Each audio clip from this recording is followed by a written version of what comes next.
मेरा ये प्रश्न था कि जो परमात्मा है क्या वो साकार रूप में है कि निराकार रूप में है? ये क्या है आप इसे बताओगे? साकार है साकार है ये इनको हम टच कर सकते हैं सभी को। हाँ। साकार टेंजिबल है। ये है कौन? मानव। मानव आया कहां से? मानव तो मतलब इतने में समझो, कृति माने रचना। जी जी ये सब रचना है ना, तो कोई रचनाकार है ना, है, इतना मान गए ना। जी जी कृति माने रचना, प्रकृति, जितना भी जो कुछ है वो एक रचना है, इसका रचनाकार कोई है। अब इसमें आश्चर्य की बात यह है कि जैसे कुम्हार मिट्टी के पात्रों की रचना करता है तो कुम्हार और होता है, चाक और होती है और मिट्टी का पात्र और होता है, लेकिन इसमें रचनाकार ही रचना बन करके आया हुआ है। वासना वासुदेवस्य वासितम भुवनत्रयम् सर्वभूत निवासोऽस्मि वासुदेव नमोस्तुते। इसीलिए शुद्ध बुद्धि की आवश्यकता है। वो निराकार है, वो साकार है, वो न निराकार है न साकार है, वो सत्य है, वो असत है, वो सत्य असत से परे है। इसीलिए वेद जिसे नेति नेति कहते हैं, महामहिमा में योगी मुनि जिनके लिए तरसते रहते हैं और वो कृपा करके बरसते रहते हैं। हम जैसी भावना करें वैसा ही हमें अनुभव में आएगा। ये यथामाम प्रपद्यन्ते तास्तथे भजाम्य हम, क्योंकि वही सर्वरूप है, उसके सिवा कुछ और है ही नहीं। ये बात समझ में आ रही है आपकी? जी आगे बोलिए। जी महाराज जी, जैसे हम ध्यान लगाते हैं तो ध्यान लगाने के टाइम में हम क्या ये कल्पना है, जैसे हम कल्पना करते हैं कि हमारे भगवान शिव के हाथ में त्रिशूल है, जटाओं से गंगा बहती है और यहाँ पर चंद्रमा है, तो क्या ये हमारी कल्पना है, किसी व्यक्ति की कल्पना रही होगी कि इस तरीके से भगवान? अब इसमें थोड़ा सुधार कीजिए। लौकिक दृश्य को लाने के लिए कल्पना शब्द का प्रयोग किया जाता है और परमार्थिक के लिए भावना का किया जाता है। भावना पवित्र होती है और कल्पना झूठी होती है। कल्पना में हम एक कल्पना कर रहे हैं, वो है नहीं, और भावना में सत्य है, वो है जो आप चिंतन कर रहे हो, ये है। संसार का जो दृश्य है ये कल्पना कहा जा सकता है, लेकिन प्रभु का जो स्वरूप है वो भावना किया जाए। आप जैसी भावना करोगे वैसा अनुभव आएगा। ये किसी कवि की कल्पना नहीं कि वो त्रिशूल लिए हैं, उनके माथे पे गंगा है, वो है। आप अनुभव करो तो आपको दिखाई देंगे।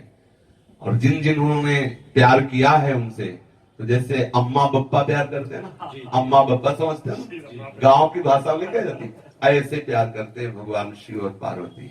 आज भी वैसे ही प्यार करते हैं।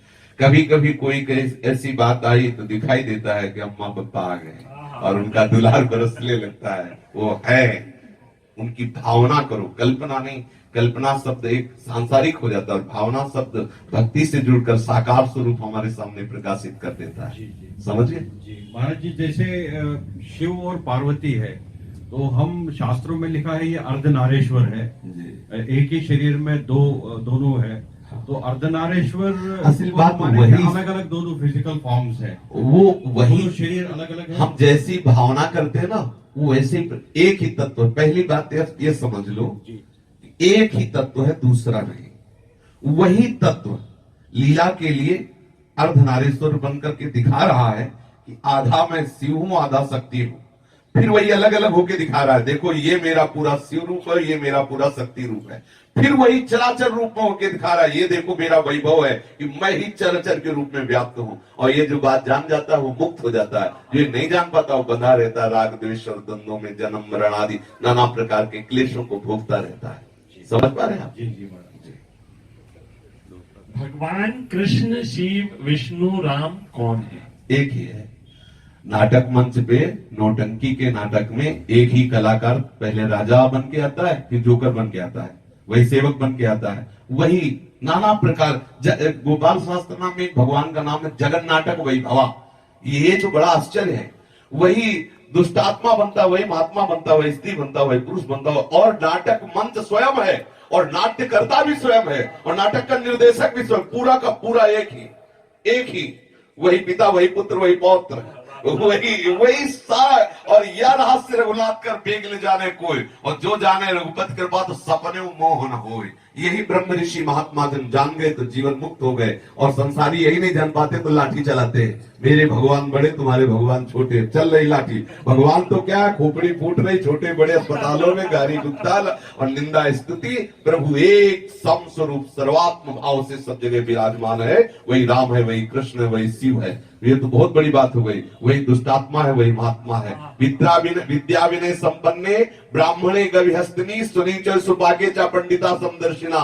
विद्यागुणे संपन्न ब्राह्मण में, गाय में, हाथी में, कुत्ता में, चांडाल में एक ही श्री कृष्ण विराजमान, अर्थात एक ही श्री कृष्ण ये सब बना हुआ है। जो ऐसा जानता है वही पंडित है, वही शिव है, वही सौ है, वही राम है, वही कृष्ण है, वही सब कुछ है। अब आगे कह दिया जाए वही सौ है तो कान खड़े होंगे, वही सौ है और सौ से ही भगवान का अवतार हो रहा है। पृथु और अर्ची अवतार सौ से हो रहा है। वेन के मरे हुए शरीर से भगवान का अवतार हो रहा है, पृथु और अर्ची का। अब बोलो वही है ना, वही शिव है, वही सौ है, वही शक्ति, वही चराचर जगत एक है। जो एक समझ गया वो मुक्त हो गया, जो अनेक समझ गया वही भ्रमित हो गया। बस इतना अंतर है। वही सब रूपों में वही राम है, वही कृष्ण है, वही शिव है। जहां आप अपने मन को लगा दो वही सबसे बड़ा है और उसी का सारा बसारा है। शिव पुराण देखो तो सबसे बड़े शिव, देवी पुराण देखो तो देवी, भागवत देखो तो सबसे बड़ी देवी, भागवत देखो तो सबसे बड़े कृष्ण, गरुड़ पुराण जहां जो देखो, गणेश जी का देखो सबसे बड़े गणेश, क्योंकि वही सबसे बड़ा तत्व सब रूपों में खेल रहा है। तो कोई कहीं कोई छोटा है नहीं और हम सब बड़े बनना चाहते हैं, नहीं बने। जिस मार्ग में चले हम सबसे बड़े बने, क्यों? क्योंकि सबसे बड़े का है इसलिए सब बड़े बनना चाहते हैं। क्योंकि ये लक्षण है, पिता का लक्षण पुत्र में आता है। सबके हृदय में रहता है टॉप पे पहुंचू, क्योंकि टॉप वाले का है, सबसे टॉप जो है उसी का है, इसलिए सबके अंदर ये रहता है। मैं अगर चोर भी बनूं तो टॉप का चोर बनूं, बदमाश बनूं तो टॉप का बनूं, बालाजी बनूं तो टॉप का बनूं, विद्वान बनूं, क्यों? क्योंकि वो टॉप का है। वो सबसे बड़ा जो एक अद्वितीय तत्व है उसी का है, इसीलिए उसी की तरफ भाग रहा है। मैं मरूं ना, मैं सदैव सुख में रहूं, क्योंकि अविनाशी का है, सुख सिंधु का है। ये लक्षण प्रतीत होते हैं कि हम सब उसी सच्चिदानंद के स्वरूप है, अपने को भूल गए देह भाव में। आज का सत्संग सुना, प्रारंभ था अभिमान ही जन्मता मरता और नाना प्रकार के चाह भय आदि प्रकट करने वाला है। यदि देहाभिमान गलित हो जाए तो अभी हम जीवन मुक्त हैं, अभी हम परमानंद में हैं।